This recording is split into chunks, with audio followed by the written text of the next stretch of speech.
Here we go. What is going on, Cover One crew? Welcome back to the show. Hope everybody is good, man. Hopefully points were flying off the board and you got your wins locked up this week. If not, we still got Monday Night Football between the Lions and the Raiders. Going to be lots of points. Going to judge a lot of contests this week, but we're talking keep or trade as we enter week number 9 of the regular season. And as we enter the halfway point of the regular season, I got a ton of rookies on my list right now. What do we do with a lot of these guys? Because typically at the halfway point, we start to see an ascension of these rookies as they start to get more acclimated with the NFL game and their roles continue to expand. Injuries are crippling a lot of teams, so this is where rookies could absolutely have an extremely high value. But we'll start with Rashad White, man, on the board right now, running backs. His trend is moving in the right direction. It is higher. However, the Tampa Bay Bucks running game is basically non-existent right now. 3.3 on the average for a White is no bueno. It is no good. They basically don't have a run game in Tampa right now. No TD upside for White whatsoever. Where he is gaining traction right now is in the PPR upside game, similarly to how we like to see a Ramondre Stevenson use this past season. Not so much this year, but Rashad White definitely has increased his value to get over the 10-point threshold each week these past 2 weeks, so maybe this is a sign of things to come.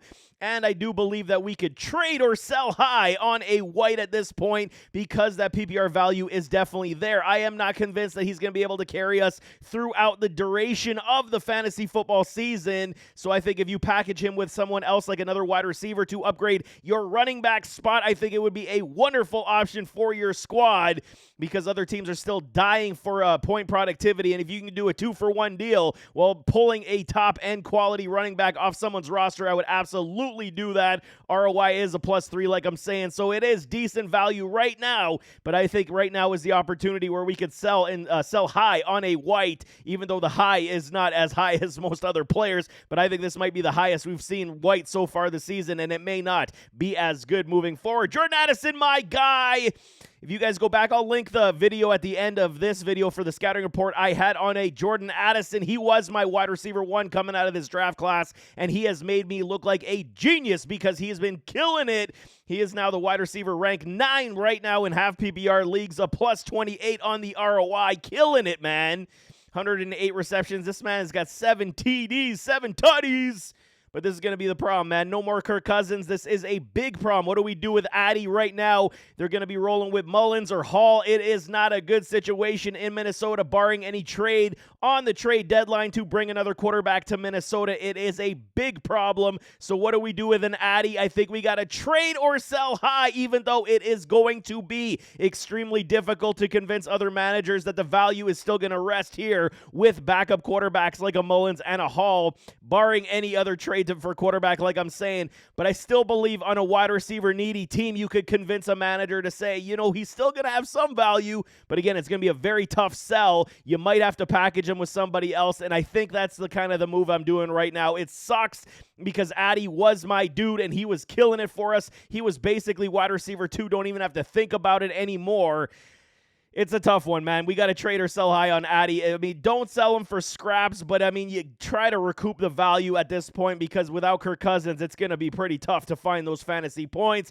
Bejon Robinson, next one on my board. And for Bejon right now, the trend is kind of up and down. Last 2 weeks, we have not seen the usage that we expect from Bejon at this point. I don't understand what Arthur Smith is doing with this offense, as Bejon should continue to be the bell cow back, and he hasn't necessarily been that in the last, at least last 3 weeks. He saved his day with a touchdown this past week.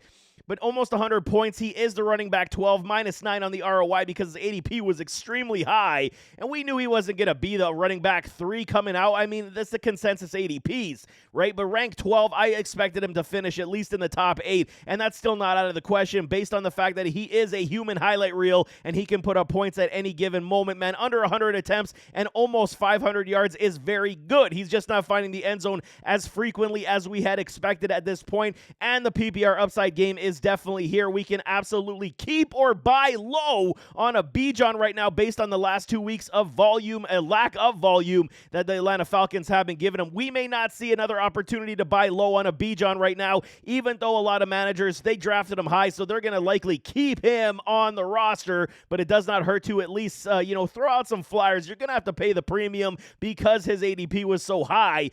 but I would absolutely be buying a Bejon Robinson right now because some managers might be getting a little frustrated with the lack of top-end productivity that we expected. So definitely throw out some flyers. Maybe you get lucky and you get Bejon on your roster on the low. Jackson Smith-Njigba, what do we do? I told you I got rookies galore on this list, man. He is a minus 19 ROI. Started the year, injured, so it was slower out the gates, but he's starting to figure things out. More utilization for this rookie wide receiver in this offense that does have a trio of pass catchers in DK Metcalf, Tyler Lockett, and Jackson Smith-Njigba now the third wide receiver on this roster that is starting to pull targets from Geno Smith, and he's doing very well these past 2 weeks. He is finding the end zone as well. This is big positives, man. There is an eventual aspect to the Seattle offense that one of the guys, probably it's going to be Tyler Lockett, that may not be on this roster for much longer with the ascension of a Jackson Smith-Njigba, 1 to 2 years potentially, and we could see JSM be the number 2 wide receiver with a DK Metcalf. We could see that in Seattle for many years to come. His trend is moving up and down at this point, kind of on the even kill. You want to say it is moving a little higher than I want to see. It just, this three-headed monster is the issue. Who's going to get the targets consistently in this offense? So what do? We got to keep or sell high on a Jackson Smith-Njigba. I think that a lot of people do like his skill set and do believe that the tide is turning, that he will give you a lot of points in the second half of this regular season. So if you can sell him on the high and bring back running backs, I think that is absolutely a play you do, because we can find wide receivers on the waiver wire basically every single week at this point to give you that 6 to 10 points. Joe Mixon, Cincinnati Bengals, my biggest issue with Joe, and okay, look, his ROI is a -9, so I basically had him ranked in the 20s because I didn't believe in what Joe Mixon has become in this offense, not utilized to the top end degree that we like in this run game. But what did we see this past week versus the 49ers? He looked great, man. He looked fresh. He looked, the accelerators were there. He was catching passes. He looked like the Joe Mixon of old that I absolutely loved and coveted for my fantasy team. 79 points. It's not great, but I mean, he is at least moving in that right direction. 112 attempts. There's no buddy to steal touches from Joe Mixon at this point, so the volume upside is also here for this running back. Joe Burrow looked absolutely on point, healthy this past week, and the Cincinnati Bengals offense is moving in the right direction. You can keep or sell high on a Joe Mixon right now, but I'm leaning towards keeping Mixon as the Bengals start to get healthy and start to make things turn around in their season.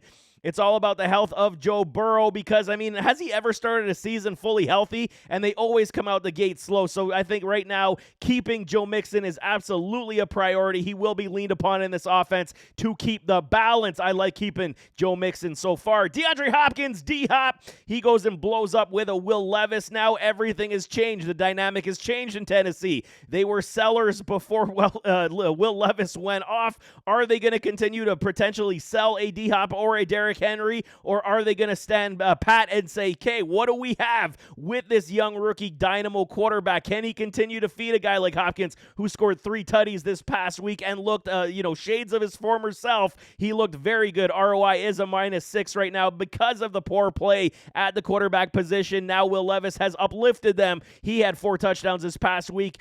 Yes, I get it. It was Will Levis's first contest, but will this continue? We will see on Thursday night on a short week. As for D-Hop, 93.8 points. It is still D-Hop. He's still going to be able to move this ball, and he's going to be able to get open for his rookie quarterback. You chuck it in his direction, he will make plays like he did show. So right now, I think we could trade or sell high on a D-Hop. You recoup that value all you can. I mean, he's one of the former elite wide receivers in this league. We could still probably say he still is on that lesser elite category, but it still is very high. You could sell a D-Hop to a wide receiver hungry team if they have a lot of running backs and you are desperate for one. Selling D-Hop on the high off a 3-tutty game on a short week on Thursday Night Football is definitely something I'm exploring, and I would definitely recommend doing if you have them. Devin off the A-Chain, HN.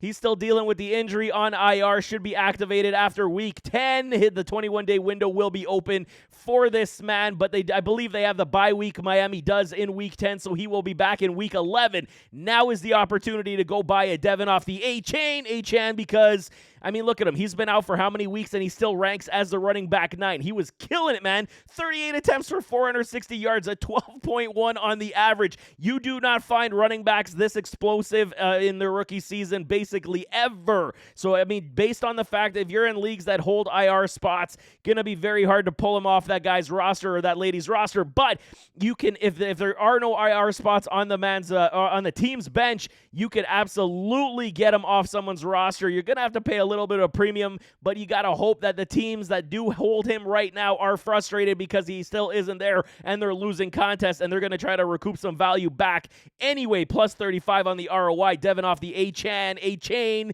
He's been so good, man. Almost 100 points before he went down. Definitely get him on the keep or buy low because he is one of these guys we could absolutely ride into the fantasy football finals. He could definitely be a big one for us. Last one I got is Zay Flowers. Told y'all rookies galore on this list, man. ROI plus 10 right now in this Baltimore Ravens offense that seemingly have things figured out at this point. This past week, they didn't have to pass the ball a lot versus the Cardinals, and it looked like the game plan was extremely simplified. Hence why Zay did not get a lot of target share this past week. Only gave you, 7 points in half PPR leagues, but he's got a decently safe floor. 61 targets is nothing to sneeze at, and as we move into the second half of this regular season, Zay Flowers is going to be utilized that much more. He continues to figure it out, and you can get him on your roster. I think you absolutely do that, but if you have him, you keep or buy low on a Zay Flowers because he's just too electric, and as they continue to figure this thing out in Baltimore, his role will only continue to expand as they continue to get this run game moving